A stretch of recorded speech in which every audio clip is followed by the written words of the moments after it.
Hello and welcome, everybody. Nice to see you all here. And today we have a very special guest, Bryan Stanton. But before that, I'm going to introduce a little bit about what the EdNet Forum is. It's our education network, and it's the Charters for Compassion's way to experience new philosophies, pedagogies, and methodologies of education as they as they are in practice today. Our intention is offering the forum to cover relevant topics from the conception of a child to parenting and exploring the continual timeline of learning to the end of life. These sessions usually take place on the third Thursday of the month, and on this occasion, I'd like to introduce Bryan Stanton from Teaching While Queer. As the board member of Teaching While Queer, Bryan champions the voices of queer educators worldwide, striving to create a safer, more inclusive environment where both teachers and students can thrive authentically and free from discrimination. And I'm sure he's got a lot to share about his life, and more than happy to introduce himself more and tell us all about this wonderful project. So please go ahead, Bryan. Absolutely. Thank you for the introduction and for having me here. I really appreciate it.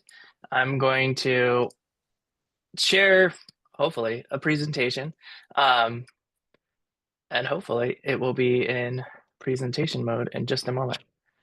Can you all see a presentation? Yes? All right. My name is Bryan Stanton, and I am the chair and the host of the accompanying podcast for Teaching While Queer. And our goal is basically to be advocating for queer folks who work in education.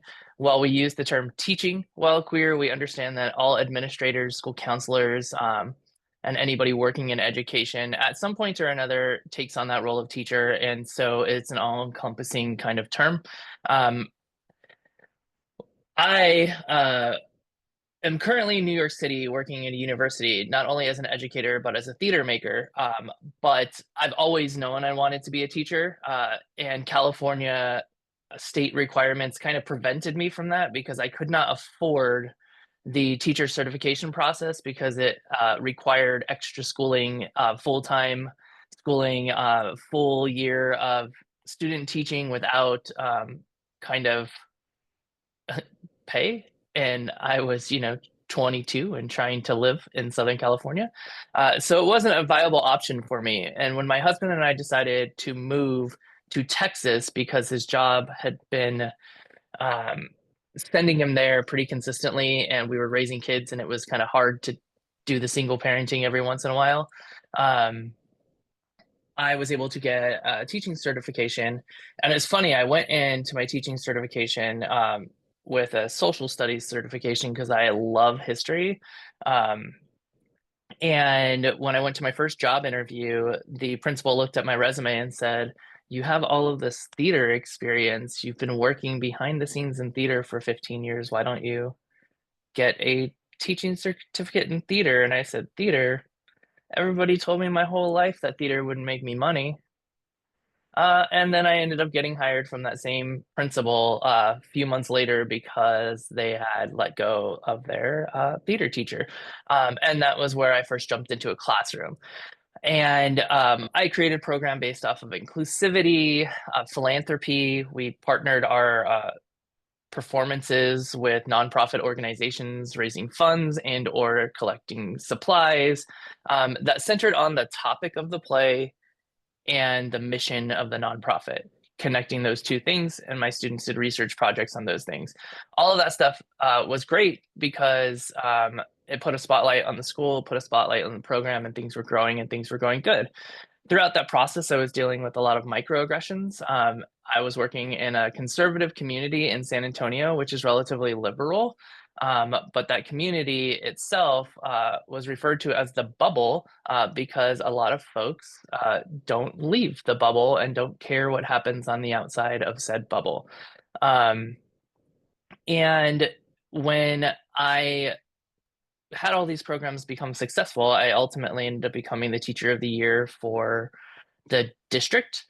And during the time, this was in 2021, there was a consistent theme of queer educators who are becoming Teacher of the Year because of their inclusive practices, as in the way that they worked with their students, ultimately being fired and or being forced to leave their jobs.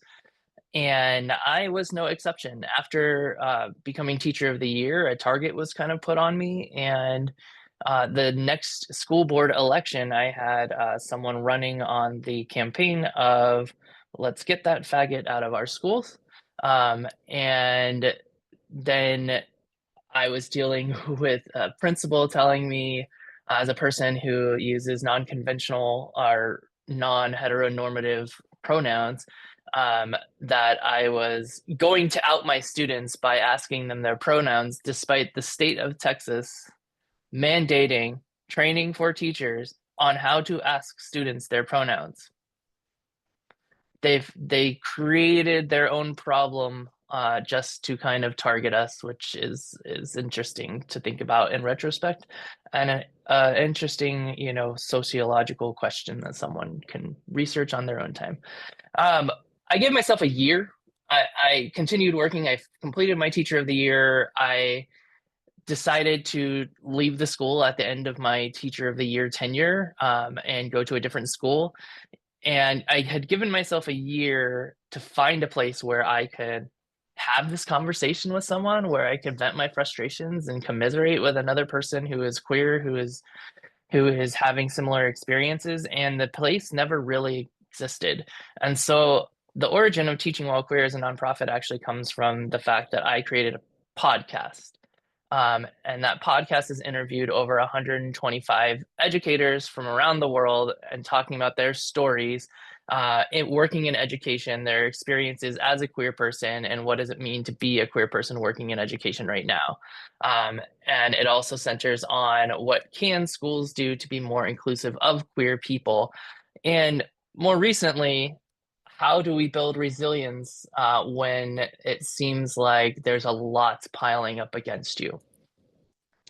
So, Teaching While Queer, the nonprofit organization, is dedicated to supporting queer educators and fostering inclusive educational environments. It was founded in 2024 when I basically put a call out to guests of the podcast, and I said, "Hey, I'm finding in going to different conferences that what is lacking the most right now is queer educator community." I went to a conference for the National LGBTQ Task Force in January of 24 and asked the question, what does the queer educator community need? And the overwhelming response was, we need a queer educator community. So I came out of that conference with a call to action to my guests to see if anybody would want to be on a board of directors to turn this into a nonprofit organization where we can help to create that sense of community from a global perspective. I am an older millennial. I grew up learning the internet, and a lot of my connections have been made through online discourse. And so I firmly believe that we can have connection through an online medium, just like the connection we're making today on Zoom. And so my goal is to work to not only create kind of hotspots where physical connection is happening, where our board members or our guests or people who are a part of our Teaching While Queer global community are hosting events in their own cities, but also making a space where people can commiserate, can talk, can support each other on an online space. Our mission statement is to create schools and communities where every educator can teach, every family belongs, and every child can learn regardless of their perceived or actual sexual orientation or gender identity. As a parent, the reason I left the initial school wasn't necessarily because there was homophobia happening. I could deal with it on my own. I'm a pretty resilient person, but I have children who were working or living in that school district who were going to those schools, and I did everything I can to make sure that they weren't targeted. And I'm seeing a lot of parents as well, parents of queer kids who are having to leave their communities because of the hate that is being directed towards them and their families. Um, our value statement is that we believe that all educators and youth deserve a safe and welcoming environment. Or we believe that all educators and students should be safe and welcome in our schools and communities. And we do that through fostering community.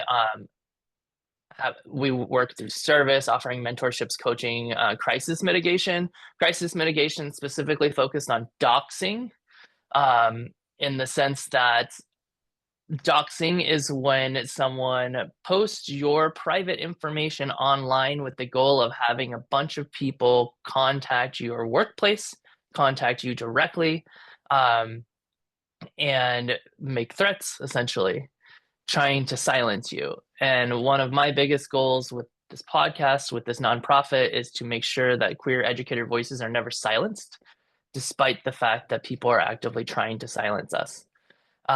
So with crisis mitigation for doxing, we connect to resources that allow you to basically erase yourself from the internet.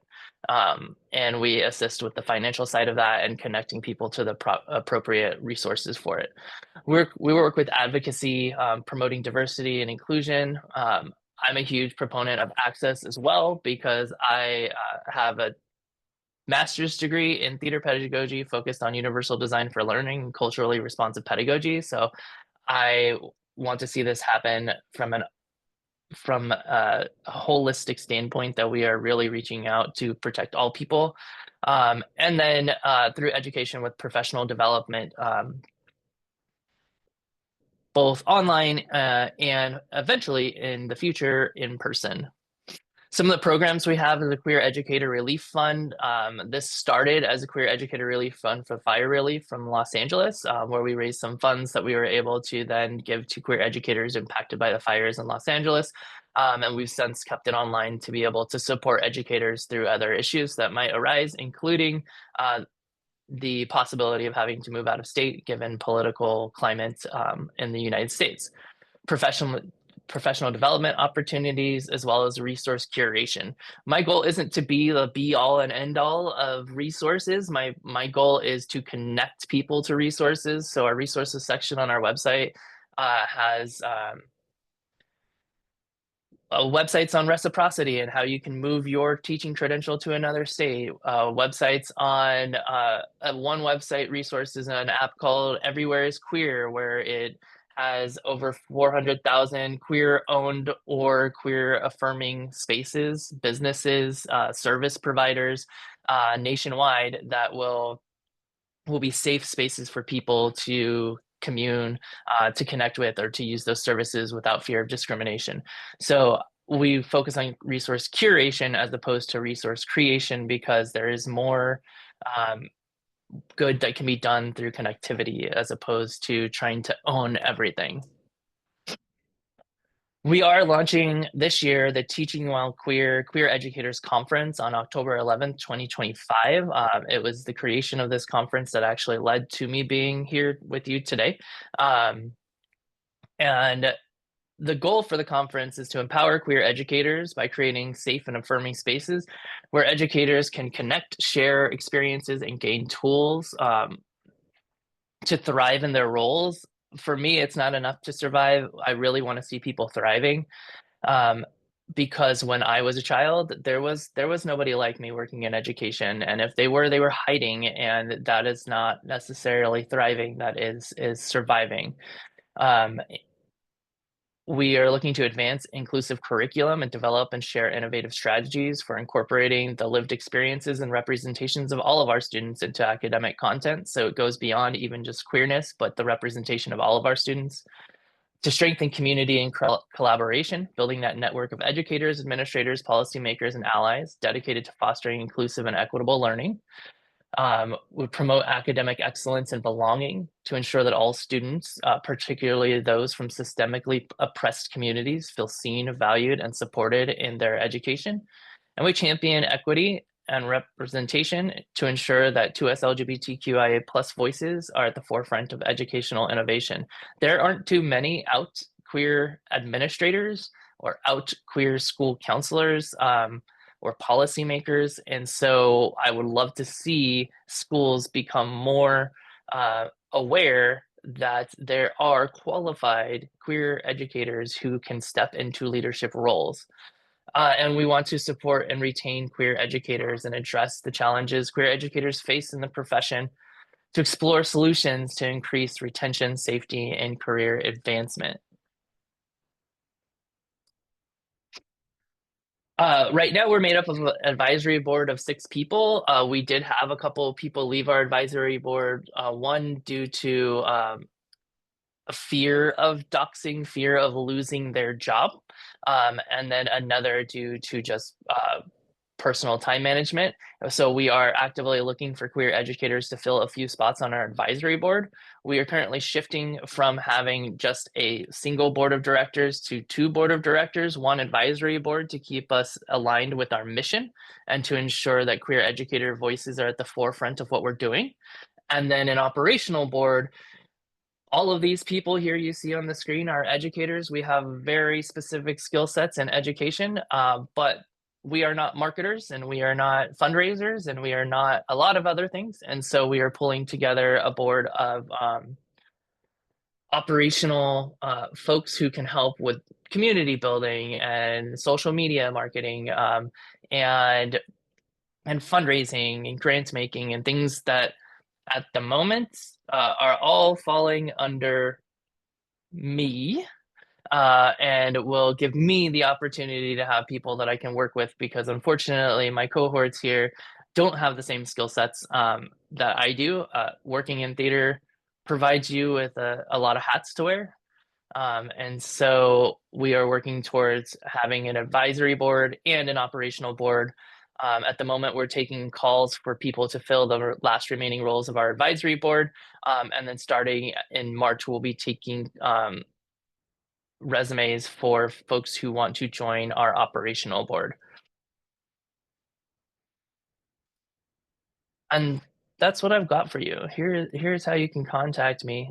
I talk quickly and all that, so it's a little bit short, but yeah, I'm here to answer questions and tell you more as you see the need. That's wonderful. Thank you. Thank you for your presentation. And that gives us plenty of time for conversation. I know we have some I know everyone in this room is very interested and curious, and they probably have their own questions. So would anyone like to comment on the presentation? Thank you.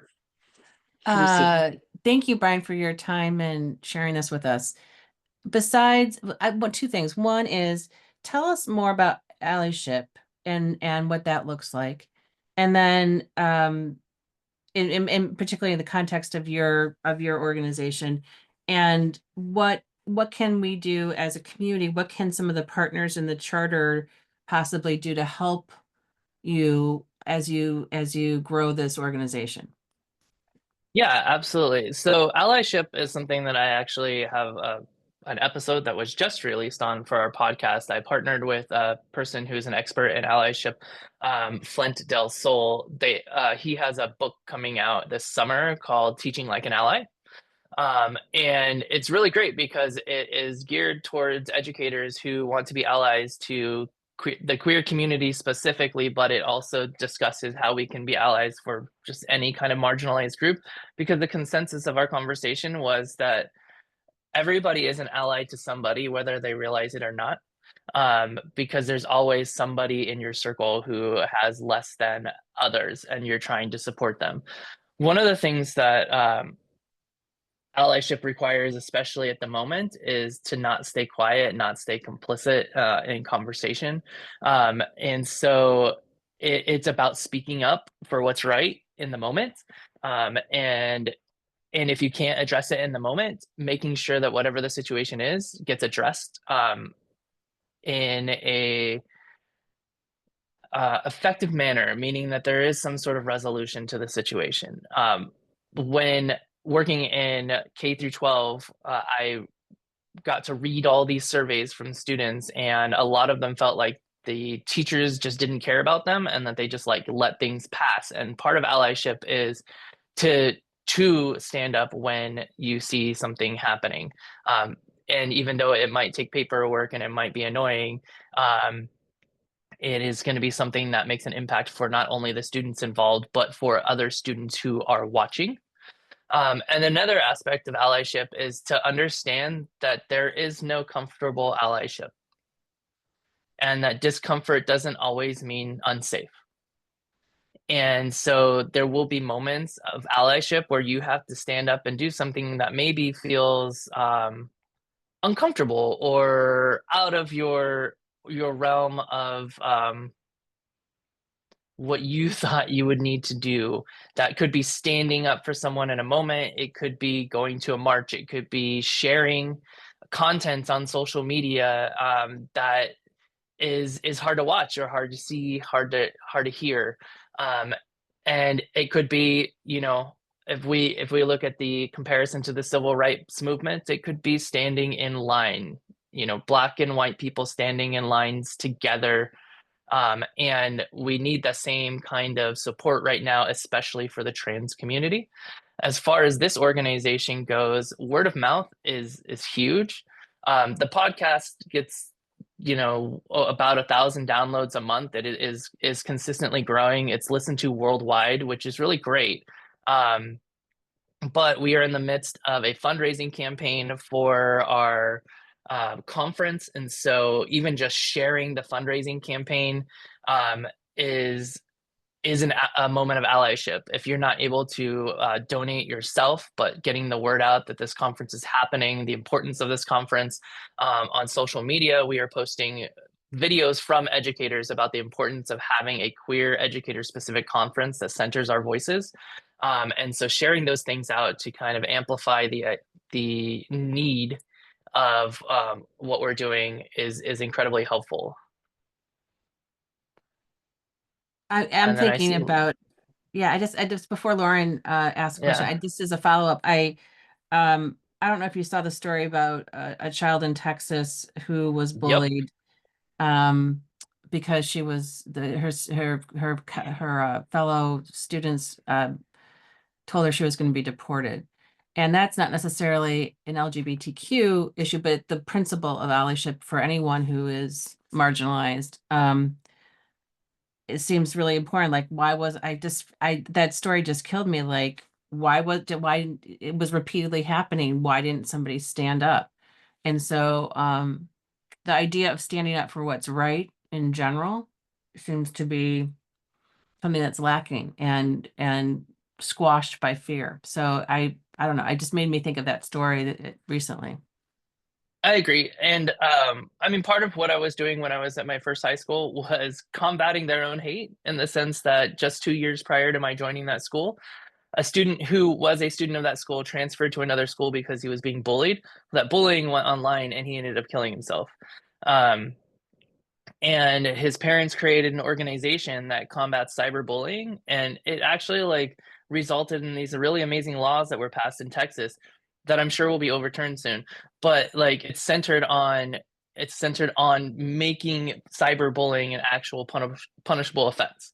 um, and I did work with the theater department. We did a show that featured cyberbullying. We raised money for them. We raised awareness. We talked about resources for cyberbullying to try to get the word out. And I think that one of the things that I would like to see people kind of as allies is own the action of the word ally. It's not enough. It's not a badge of honor that you get to wear. It is something that you have to do. I prefer the terms co-conspirators and accomplice. They have this negative connotation to it, but like I said, being an ally is uncomfortable. And at some point, you might have to be a co-conspirator and an accomplice, depending on what the situation is, because there have been atrocious things that have been legal.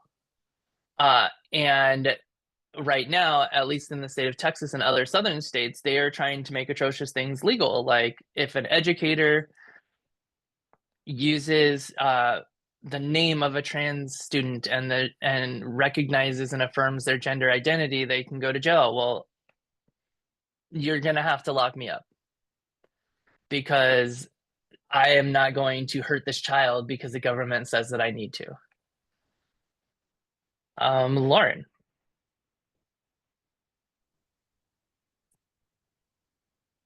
Hi, Brian. Thank you. Hi. Mhm. I'm the founder and ED of a queer organization. And I'm also a part of a coalition, a newly formed coalition of queer organizations, queer EDs. So we have, at the moment, like over 125 organizations represented in this coalition. We're actively recruiting other orgs, and the idea that it's a decentralized resource sharing sort of mycelium network where, and just based off some of the comments that you've raised where you're at, the idea of being able to like find and resource board members, train staff, um, get connect. Like, so the idea of like, if you get plugged, the idea is if somebody gets plugged into one of our organizations, meaning like an end user, all of a sudden they're going to have access to everybody the in the coalition, and also like trying to disseminate funds from more resourced areas to less resourced areas, etc. And we formed at last year's Creating Change conference, which it sounds like you were at that. I was at that. Yep. Yeah, so it's like at the point where we're really like trying to, I guess it's been under the radar and kind of a secret group up until now, and so we're at the point where we're trying to become more public and like form like formal offerings and stuff. But just letting you know that this group exists.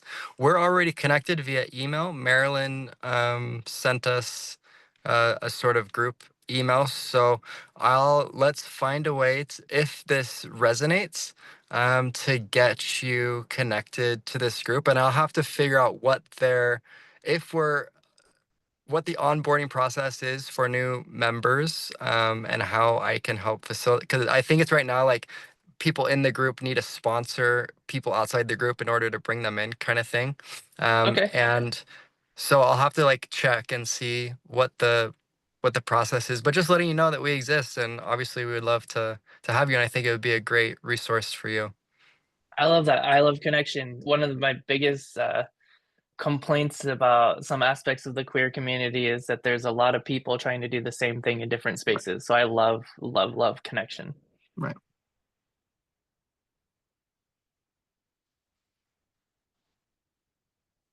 Are there any other questions? How can queer educators influence school policy and practices related to diversity, equity, and inclusion? I mean, the very, very forefront of that is to speak up, to go talk with your administrators.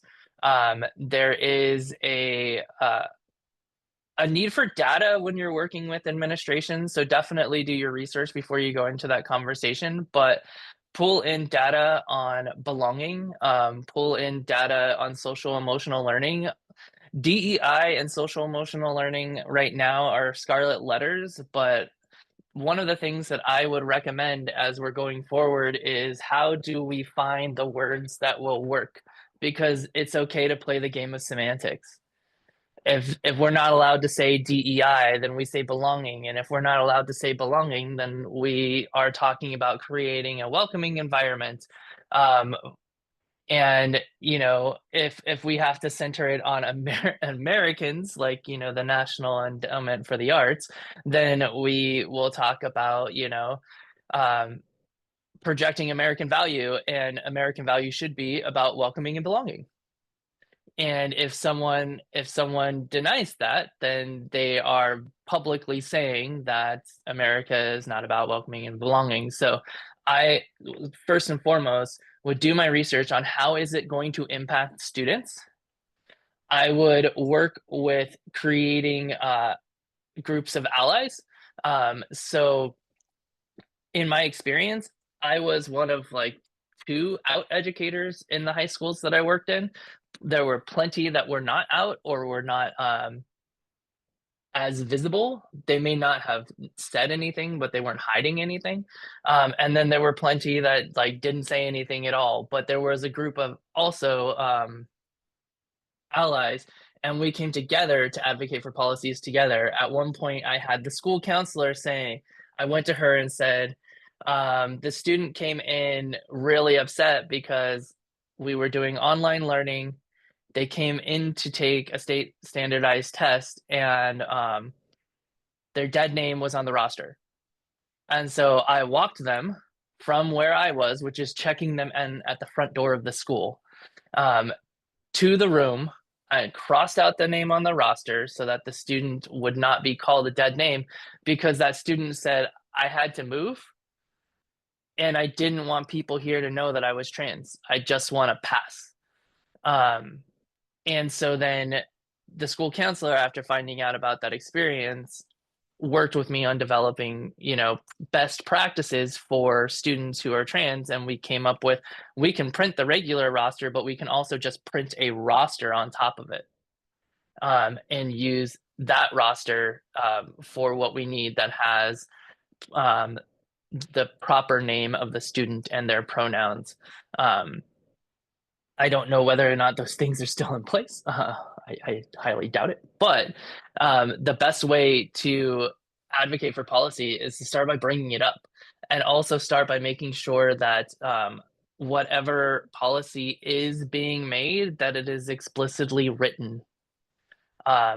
When policies were being updated at the schools that I was working for, they were updating extracurricular activity policies and said, there's no discrimination based off of gender and sex. And I said, okay, what about sexual orientation and gender identity? It's not listed there. And they said, but that we would handle that situation. And I said, sure, I might know that. I'm 35 years old. I also understand how the law works, but this policy is written for 13 to 16-year-olds to 18-year-olds. They're not going to know that they're included unless you explicitly say that. They didn't end up including those students because they don't really include those students. But it is something that when you're advocating, you need to advocate for clearly written, very explicit policy. More question, Marilyn? Thanks, Bryan. As you were talking, I started to think, and I don't know the answer to this, do some of the professional education organizations like the National Council of Social Studies or the Science Teachers or the National Association for English Teachers, etc., do they have policy at all? I don't know that. And if they don't, is this a high priority for your organization? So that's something I don't specifically have knowledge on. I work with Educational Teachers Association. We have policy or Educational Theater Association, and we have policy because the arts have always been pretty inclusive of queer folks. The potential research subject for my doctorate is going to be why the arts for queer people. What is it about the pedagogy of the arts that makes it the safe space for queer people? And so I'll have to do some research on that, and I'll actually put that to my advisory board because they're all a part of those organizations, right? I do know that IST is that how they say their has diversity, equity, and inclusion policies. I've seen that through their calls for or their calls for submissions and whatnot, and through the people that I see who are working with them and presenting at their organization. But I will definitely put that through because I think that's a great start. That is a great advocacy point, is to make sure that all of these associations are advocating for diversity, equity, inclusion. What that looks like in the future, again, I think that we need to be smart about playing semantics. And one thing right now that's becoming abundantly clear is that education is being demonized, in the sense that even getting an education is being seen as like something that you shouldn't do, right? My personal philosophy is to use that against people then.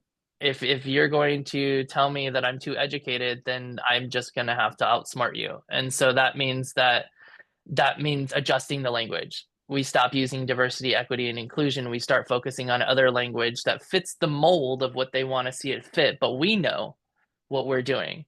I had a conversation about this with some people on my podcast the other day because Texas State had historically done a playwriting festival that centered the voices of Black and Latinx playwrights. And this year it changed to the All American Playwright Festival. And I said, okay, that's fine and dandy. Let's see how they respond to it, though. Do they still hire Black and Latinx playwrights, or do they completely change their moral compass because of this? Because I think there's a way of complying and subverting at the same time. You comply on the surface, and then you subvert in your action. And it's whatever's on paper that's on paper. Yeah. I just kind of a follow-up, and I've been out of this for a while. So is SD incorporated within the Association of Superintendents? ISTE is its own standalone organization, International Society for Technology and Education. That's Okay. that's my wheelhouse. And they merged with ASCD in the last year or two. And so Because it almost seems, don't you think, that a huge umbrella organization like ASCD with, the National Supervisors Association would be a place where, forcing them, if they, I'm guessing they don't have a policy at all. But, and I was also thinking, what influence would the US Mayor's Conference have if they made an endorsement to put some pressure on superintendents nationally? ASCD, so there's a board member for Brian's organization that's who actually introduced us, who's the head of ASCD in Massachusetts. And I think that's and I'm looking for position statements right now.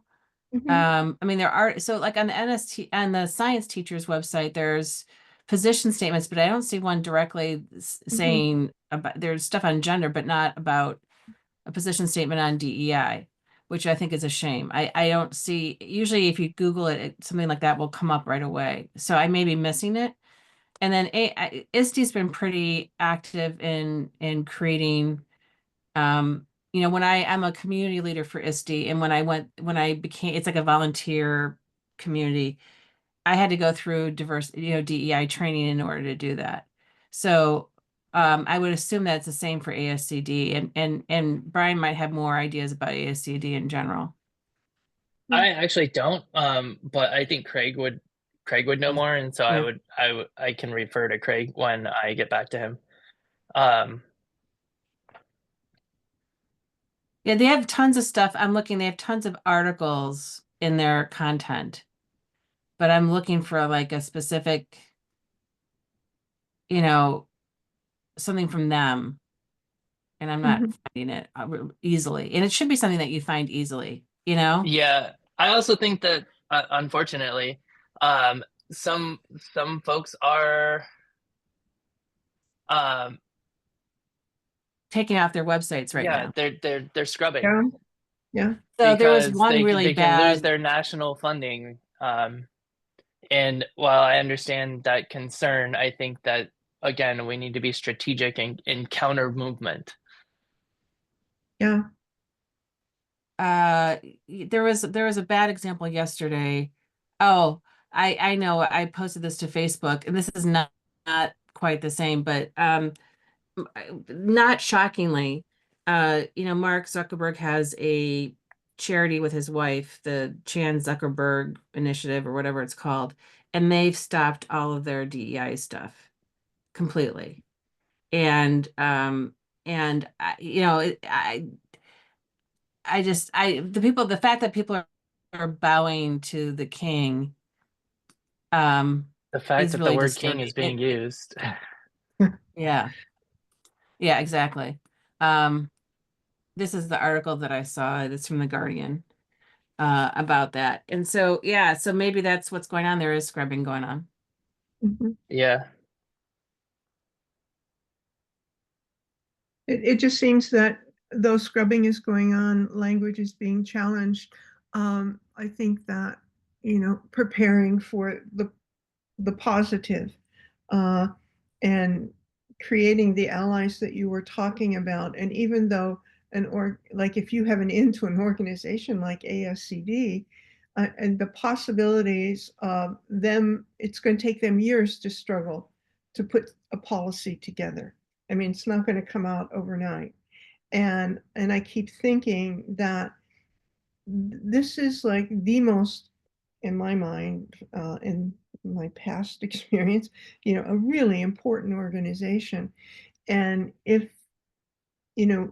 we could get a coalition of people to put pressure on them to begin to create policy, and that policy would influence like the science teachers and social studies teachers, etc.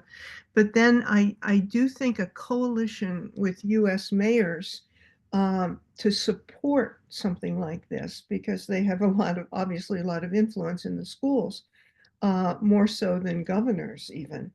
Um, that would be something, and that would take a lot of building to do that. Do you have connections with the mayor's group? Yeah, oh yeah, that we do. So Ironically, Brian, I have to tell you that the strongest mayor in the mayor's group is Ron Neuenberg from San Antonio. Yeah, he's great. Yeah. He was one of the great things about living there. It's Yeah. just that small community I was in kind of ruined it for me. Yeah. Yeah, and the thing is that he's leaving office. Yep. So we need to find, and I would be willing to talk with him to see who might be some like-minded people, because the mayor's group actually has a compassion officer, and he is it right now. Marilyn, could you talk a little bit more before Nancy's question about what the charter can do to support Bryan? What kinds of things, like they could join as a partner, they could be in the Book of Wisdom. Can you tell them about those things? Oh, sure. Yeah, I mean, certainly being a partner and getting out, like I guess there's so many avenues that we might think about pursuing. One is that you might be able to create a blog, for example, that we would send to our entire membership. And knowing that we are as much more so global than we are national. Um, but I think still it would be a welcome addition. And the Book of Wisdom are actually stories that people can go to the Book of Wisdom and just see programs and accomplishments, and with a link back to your work. So that's another thing that can happen.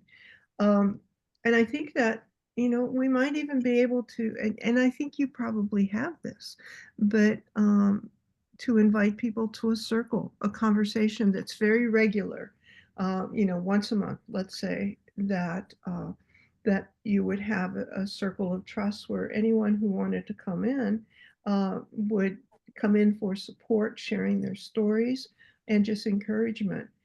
So I think that's another thing.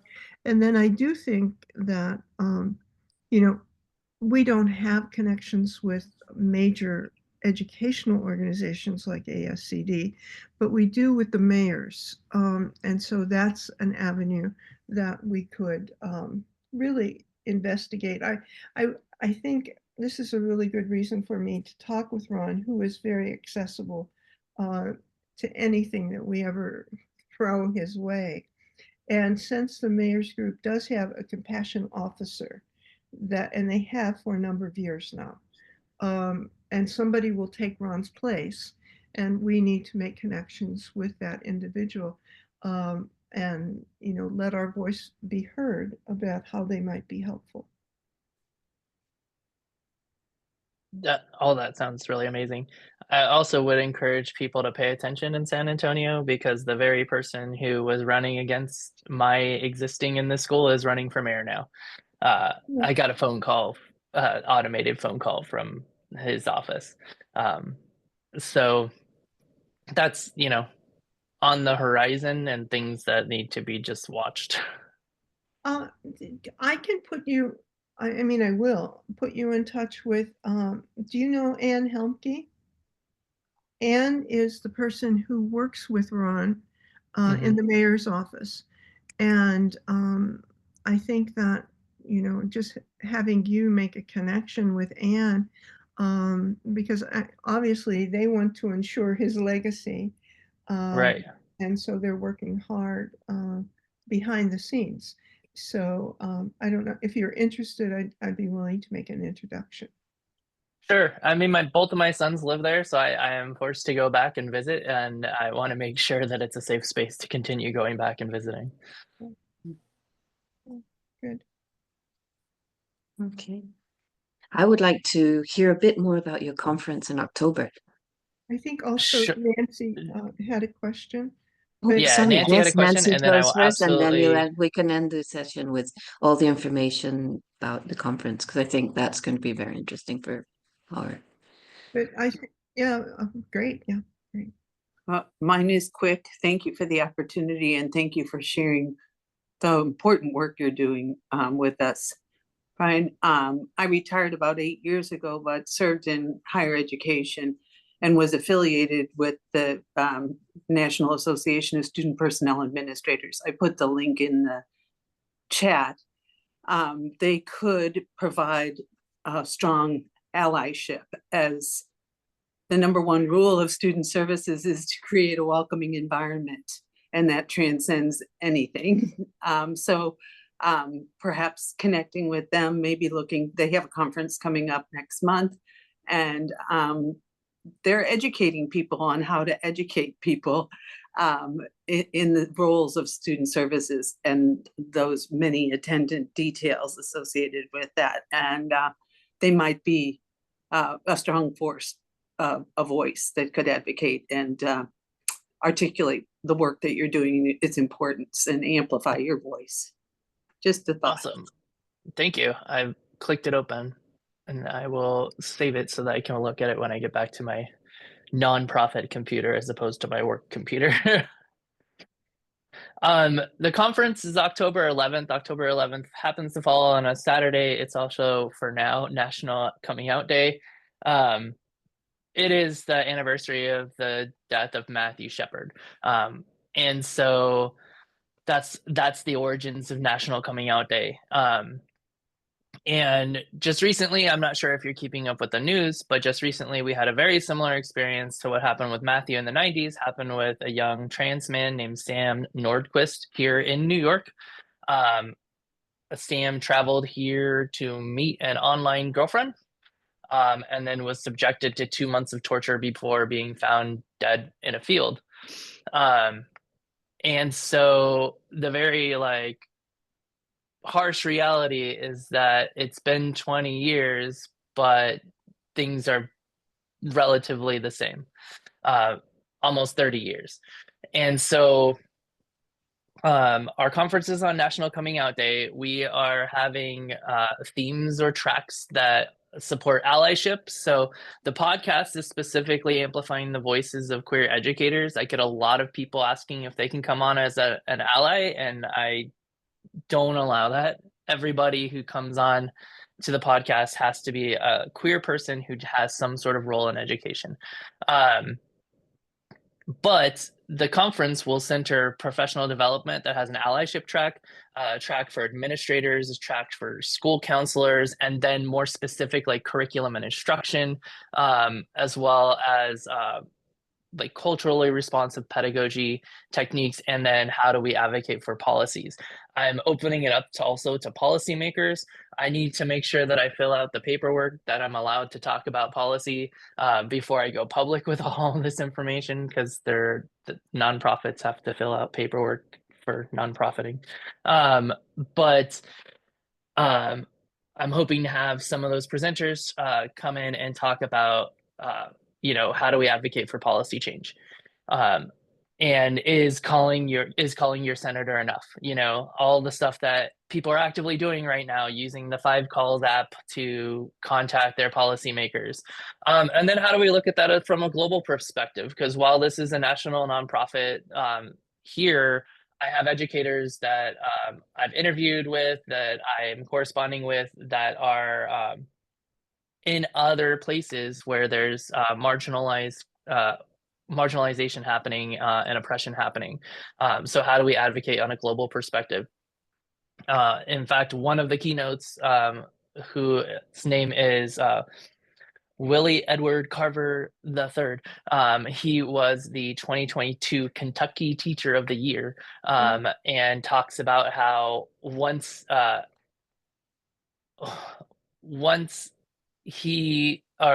the conservative folk realized that they couldn't get to him, like he wasn't bothered by the online bullying and the things that they were doing, they started targeting his students.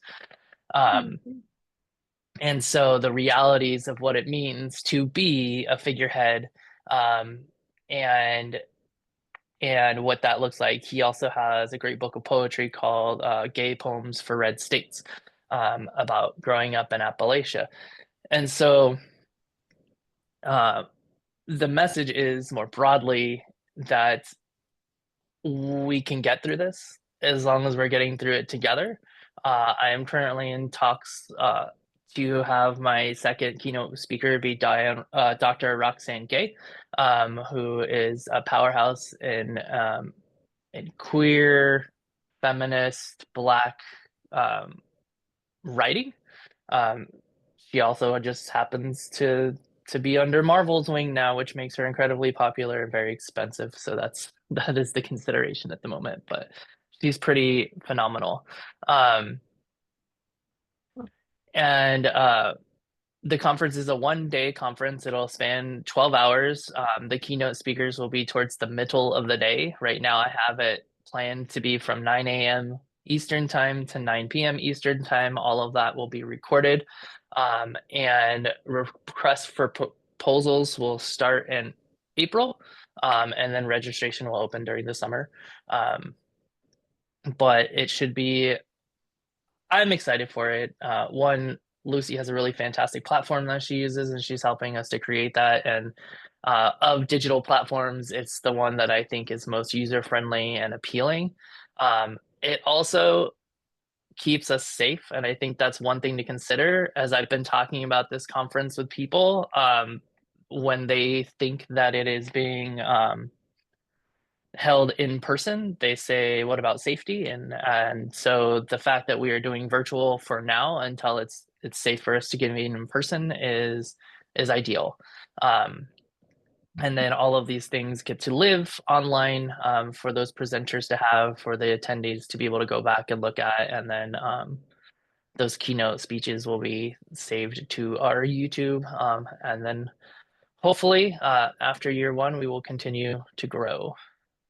We're doing a conference. I'm helping the charter is organizing a conference on for charter partners and anyone else related to kind of it's a cross sector conference. So anybody who's doing compassionate work in business or healthcare or social justice or education can participate. And we're doing an information session on March 6th. And our hope is that organizations like yours will come and do like an overview like you just did now for people, so that so those relationships can happen. I'm a firm believer in using, to your point earlier, using technology to build relationships. Obviously being in person is more ideal. But in general, we have the technology to do this, forming communities online and finding your people and making connections happen. Serendipity can happen when you engage like this. And so our hope is that with all the people that the charter is working with, that they'll come together for this event too. So that's another opportunity to promote what you're doing, if you're interested. Yeah, absolutely. I'm I'm going to be presenting twice. They just asked me to do it twice yesterday at the NEA LGBTQ caucus in Las Vegas in April. Like, I am a huge proponent of getting out there and talking in front of people. I wish I had all the money to just go to all of the conferences. Yeah. Okay, well, I did put the link for that for our conference in the chat, so you have it there. Thank you. I'll And click there's a through call that for as well. proposals on the website. I raised my hand again Mhm. because a couple things. One is, do you have a connection to the teacher in Kentucky who wrote the book, Yeah. Gay Poems? Could you Yeah, make an we're close. We talk. introduction? Because Yeah, I can we email have an a program introduction. called Global Reads, and I'm kind of thinking that you know, if we could have him close to our own conference and close to your conference, so that we could piggyback on publicity, that would be great. The other Mhm. thing is, I just met Matthew Shepard's mom Oh, wow. in New York. I'm sorry I didn't know you at the time. It's That was just a okay. few weeks ago. And I'm wondering if you're in contact with her. She's involved in the Muhammad Ali Compassionate City Index, and she's a wonderful speaker. She's not well, but I don't know if you know her or if you want an introduction to her. That she might be someone who'd be quite supportive. An introduction would be great. One of the things that I'm hoping to launch either this summer or maybe launch with the at the conference is GLSEN, which is a national organization that's really about the support of students in education. Queer students in education has an index on safety. And so what I would like to launch from being the educator perspective and the organization of the educator perspective is uh, as a queer educator index that talks about safety in schools and comfortability and what is the actual environment like nationwide of for the US, and then potentially, you know, expanding that depending on how many people we can get to, you know, what is the global perspective, what is the global environment like for queer educators, and creating they have an index that's like a 60-page document that breaks down everything. And so um, I would love to make as many connections as possible. I love that idea of compassionate communities, like you mentioned with the Muhammad Ali project. And is there something that can exist where we are recognizing compassionate schools um, from a standpoint of the educator? Because that's the thing that I found the most disheartening. And this might be a universal experience. It might just be because I'm a queer educator. I don't really know because I can't speak to the experience of other educators. But you lose your humanity when you become an educator, in the sense that people will talk about you as if you are just a thing. You are an educator first and not a person. And so I'm really, really focused on the queer educator experience, because not only did you lose your humanity because you're an educator, but you lose your humanity because you are not cisgender and heterosexual. Um, I'm in the process of working with Penguin Random House to anthologize some of the stories from Teaching While Queer podcast. And as I'm writing my own story, the one thing that's become consistent is that I was meant to call all my morals were consistently called into question because I was a queer person. But the principal and athletic director were having an affair and got fired. The principal's secretary and a teacher were having an affair and got fired. Two coaches were having an affair and got fired, and they were all straight, white, cisgender, Christian individuals. But I was called into question because I was queer. And I didn't do anything that goes against any kind of moral or ethical boundary. In fact, I drank the Kool-Aid on it. everything I did, I led through Brene Brown because that's who they were. That is who the school district was hyper focused on, and I incorporated her books into my classroom. I incorporated how she does daring leadership into my classroom, and yet having drank the Kool-Aid, was constantly being questioned because of identity. And so I really want to focus on what is the actual environment for queer educators so that it can help us figure out what are those policy changes that need to happen. What are things that need to change from a cultural perspective to allow people to just be themselves without fear of having their morals constantly called into question. So, Bryan, did you say that GLSEN is the one that has the index? Is it like? Yeah, it's GLSEN. GSEN. Okay, This great. is gay, Because- lesbian. I don't know what the S stands okay. for. Education Network. Okay, because I do think, and I will do this and I'll copy you on it. I think that the Muhammad Ali Index might approach them to put in a new category into the index itself.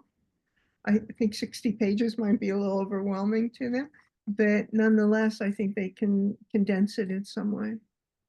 Yeah, absolutely. I have that index constantly open on my phone because I'm in the process of like figuring out how do I convert this to the educator perspective. Mm-hmm.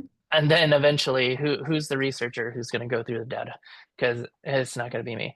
Yeah. Okay. Great. If you're Great, working on your thanks. doctorate, you could be. I There mean, you that's go. true too. The problem is I keep working on things that could be a dissertation now. I'm like, I'm not even in school now. Mm. Okay. Okay, well, I think our time is up, and I do need to give a little announcement about what is happening next. So, thank you, Bryan. This was very, very Thank you. inspiring. And we have a lot to look forward to, which is what I like as well. So, in terms of collaboration and when we'll see you again, because I'm hoping you'll be at our conference and that we'll be able to help you with yours. So, that's a very good starter.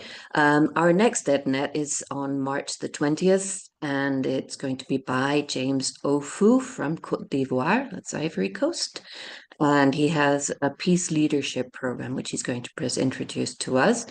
And we also have two very important global reads coming up. One is God and Nuclear Weapons by Right Reverend William Swing on Wednesday, February 26th at 9 a.m. And Being Noble is going to be our next global read by Livia Malcangio. And that's going to be on Friday, February the 28th at 9 a.m. So do visit our events calendar on the website, because we have a lot of things happening, as we always do. We're a very active NGO, I must say, trying to bring in together and give voices to everybody who needs a voice at this moment and all the time. So thank you for being here, and I'm going to stop this recording.